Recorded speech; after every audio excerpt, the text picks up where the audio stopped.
Dieu, mon Dieu, je te cherche pour m'abandonner à toi. Mes chers frères et sœurs, chers amis dans le Christ,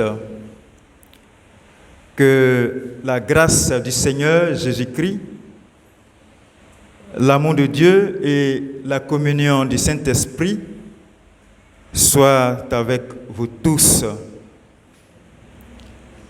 C'est là la note finale de la seconde lecture tirée de la deuxième lettre de Saint Paul apôtre aux chrétiens de Corinthe.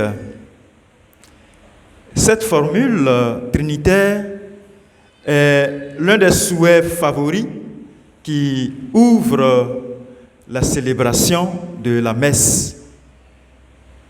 Elle nous appelle aujourd'hui encore à vivre dans la grâce de notre Christ, à vivre profondément l'amour du Père éternel, et tout cela dans la communion même de son Esprit.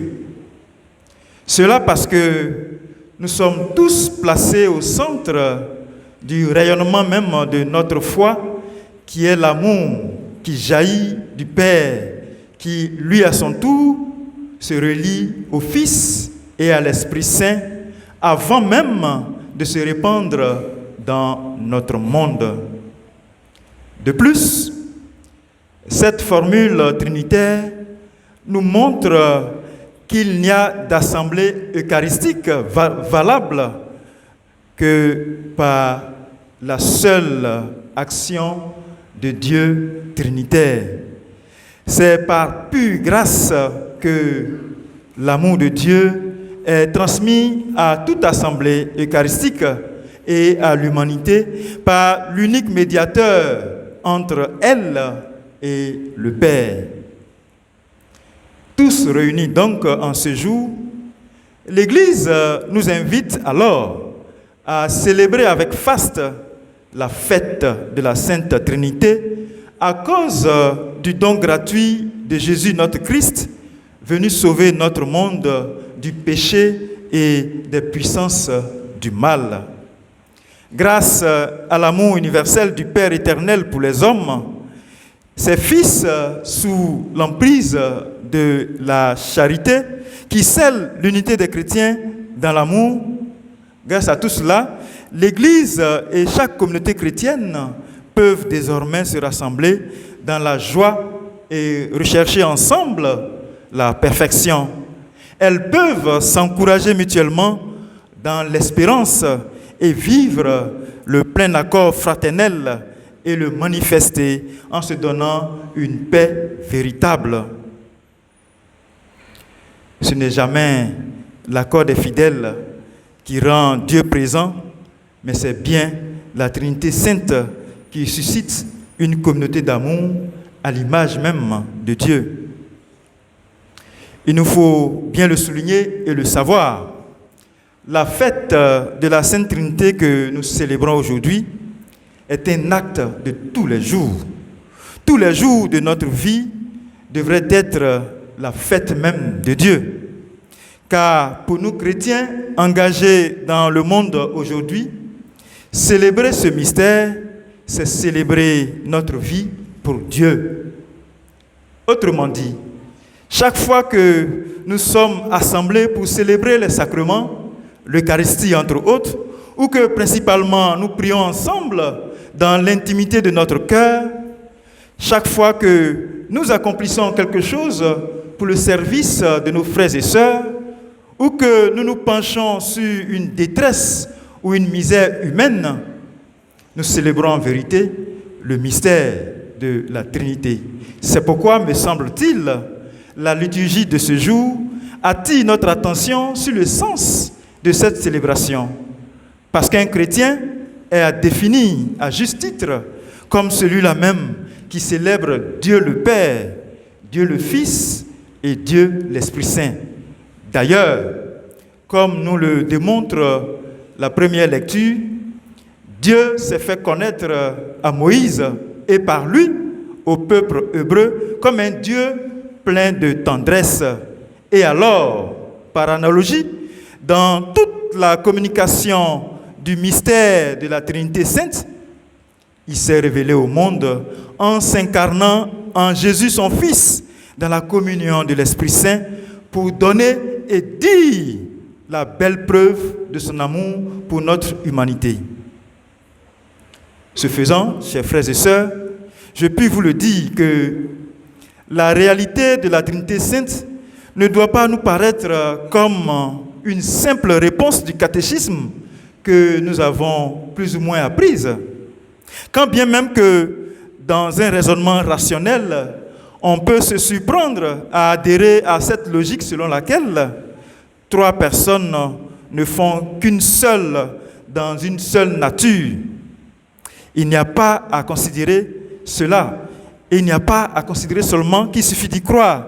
Et donc, pas lieu de se poser trop de questions parce que cela relève d'un mystère, parce que cela relève d'une réalité insoluble.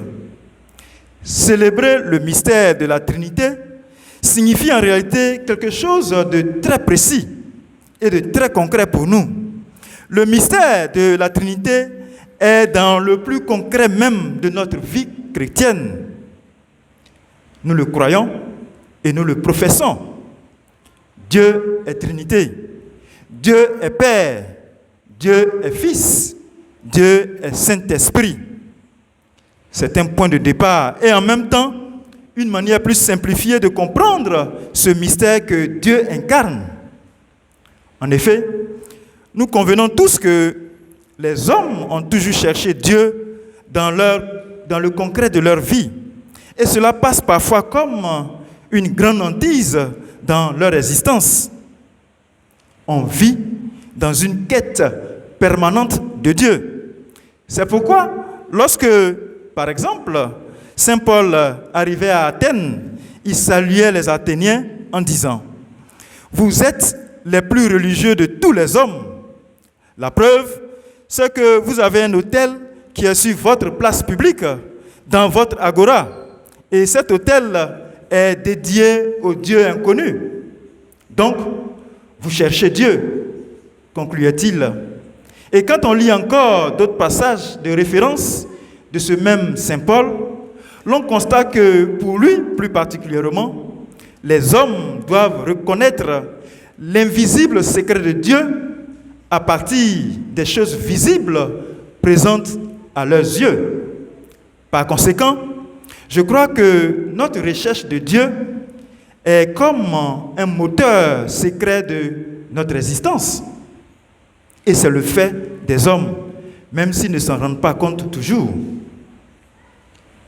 Mes chers frères et sœurs, la réalité profonde dans notre tradition chrétienne catholique, c'est que l'homme est fondamentalement un chercheur de Dieu.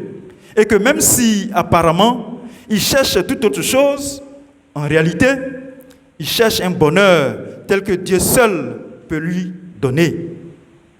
Mais il y a une difficulté qui se pointe toujours. Et c'est que, précisément, pour chercher Dieu, l'homme livré à lui-même se trouve être dans une situation souvent angoissante, exigeante, au plan intellectuel, au plan moral et spirituel. La plupart du temps, lorsqu'il s'agit de s'y atteler exclusivement, et plus précisément, l'homme déclare pratiquement un forfait. Et c'est bien là la difficulté. Une difficulté qui vient précisément de ce que, lorsque l'homme est en quête de Dieu, il se rend compte de ce que le but est si grand, qu'il se sent dépassé de tous côtés. Ainsi vient-il à baisser les bras, sans toutefois tâcher, continuer à chercher. Une chose pour nous est rassurante dans tous les cas. Quand bien même que nous n'avons pas toujours la force de nous mettre en quête de Dieu, il reste qu'à travers tous nos gestes les plus humbles et les plus simples de notre vie sociale, professionnelle et familiale, il reste encore que c'est Dieu que l'on cherche. Nous connaissons bon nombre de gens qui, à travers une vie droite et très honnête, remplie de générosité vis-à-vis de leurs prochains, dans le cadre familial, cela suscite de notre part cette réaction justifiée. Il y en a souvent qui ne sont pas forcément chrétiens comme nous, mais en vérité, à travers leurs gestes de sympathie, leurs gestes d'antipathie, les gestes d'empathie plutôt, et de fraternité, à travers cela, nous pouvons croire qu'ils cherchent Dieu aussi, même s'ils ne le savent pas toujours. Certes, il est bon de comprendre ainsi les choses, mais alors, il ne faut pas prendre prétexte de ce que les autres cherchent Dieu inconsciemment pour nous dire, après tout, pourquoi nous donnons-nous tant de mal, tant de souffrance à chercher un Dieu qui se fait toujours absent. Je crois que ce serait un faux calcul de raisonner ainsi. Ce serait même la négation de notre être chrétien. Car si nous disons que être chrétien, c'est croire en Dieu Père, croire en Dieu Fils et Saint-Esprit, cela renvoie à une réalité précise, celle de croire au mystère de Dieu qui est Père, Fils et Saint-Esprit. Et le faisant, c'est accepter l'idée que depuis que Dieu s'est révélé à son Fils Jésus, nous chrétiens, comme tout homme, nous sommes des chercheurs de Dieu. C'est grâce à Dieu qui se communique lui-même que nous pouvons communier et avoir accès à lui. Toute la différence est là entre nous chrétiens et ceux qui ne confessent pas le nom du Christ et qui nient sa révélation au monde. Ceux qui ne confessent pas son nom et qui le nient, mais qui se mettent devant le problème de Dieu, ceux-là sont livrés à eux-mêmes. Ils cherchent Dieu par leurs propres moyens à travers des calculs selon leur idéologie pour détourner les autres. Et cela est difficile. En revanche, depuis que nous avons Jésus qui s'est fait solidaire de notre monde par son incarnation, nous autres savons fort bien que Dieu n'est pas seulement celui que nous cherchons, mais il est celui qui fait route avec nous pour que nous le rencontrions. Il fait route avec nous dans nos moments les plus sombres. Il fait route avec nous dans nos moments de joie. Il est là, présent dans le secret de notre cœur, et il nous conduit pour une vie plus épanouie.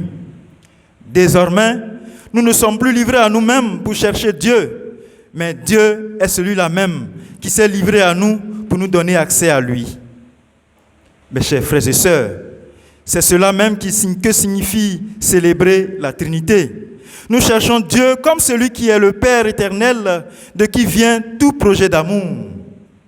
Bien souvent, on rencontre des chrétiens n'ayant pas une foi enracinée, qui continuent d'opposer le Dieu d'amour de la Nouvelle Alliance au Dieu de crainte de l'Ancienne Alliance. Dieu comme Père est le même tout au long de l'histoire. C'est seulement nous, les hommes, qui progressions dans une meilleure connaissance de ce Dieu grâce à sa révélation accomplie en son Christ, Jésus-Christ.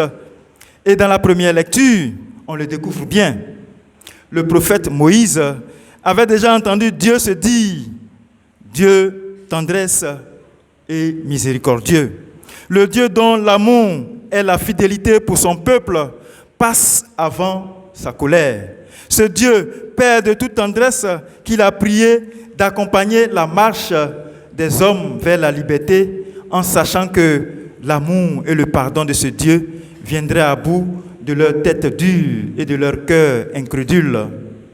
Ce Dieu Père, nous le cherchons aussi avec le Christ qui a dit durant son ministère public « Je suis la voie, je suis le chemin ». C'est-à-dire, je suis Dieu, celui qui ouvre l'accès au mystère du Père. Comme nous le témoigne le récit de l'Évangile, Dieu a tant aimé le monde qu'il a donné son Fils unique. Et donc, désormais, tout homme est appelé à prendre position devant ce geste d'amour de Dieu, en la personne même de son Fils, Jésus-Christ. Ce sont les hommes qui portent sur eux le jugement. Ce n'est pas Dieu qui condamne. Celui qui, sans discernement, fait le mal, refuse l'amour de Dieu. L'amour de Dieu à rechercher avec le Christ qui nous éclaire. Mais celui qui agit avec la vérité de cet amour que révèle le Christ, celui-là vient au Christ et il en est illuminé. Comme le serpent de bronze dressé sur le mât dans le désert guérissait les Hébreux des morsures des scorpions, s'il le regardait avec foi, ainsi un regard d'amour et de foi vers Jésus élevé sur la croix, celui-là les sauvera de la mort. C'est devant la croix de Jésus que chacun décide finalement de son propre jugement. Dans notre quête, nous cherchons toujours Dieu avec la force de l'Esprit Saint qui a été répandu en nos cœurs au jour de la Pentecôte pour l'Église tout entière et au jour du baptême de chacun d'entre nous. Et c'est le cas de le dire. Nous croyons en Dieu, nous croyons en lui comme but de notre recherche, par l'unique médiation de son Fils et dans la communion de son Esprit. Il nous ouvre à l'ultime secret de sa vie intime, sa vie et son salut qui est éternel. Il faut s'en convaincre. Nous ne sommes plus seuls, livrés à nous-mêmes pour chercher Dieu. Se livrer à Dieu et le chercher, c'est cela même qui marque la grandeur de notre foi. Finalement, mes chers frères et sœurs, croire au mystère de la Trinité et à la grâce sanctifiante de Dieu, croire en cela est un tout en un. Quand nous croyons au mystère de la Trinité, nous croyons que c'est Dieu qui nous a fait la grâce de le chercher vraiment à travers ce mystère. Cette grâce qui nous habite et qui nous invite librement à le chercher nous fait participants de la vie divine, de la vie même de la Trinité. La Trinité étant la communication, cette circulation de l'amour entre le Père et le Fils par l'Esprit Saint. C'est dans la mesure où nous cherchons Dieu que nous sommes entraînés dans le courant de l'amour de Dieu. Notre existence dans ces moindres gestes s'inscrit alors au cœur de la Trinité. Mes chers frères et sœurs, ce que nous sommes aujourd'hui dans la grâce de Dieu, nous le sommes vraiment parce que nous sommes à la recherche d'un Dieu trinitaire. En le faisant, même si nous n'y arrivons pas, tout au moins, il faut se laisser saisir et conduire par lui.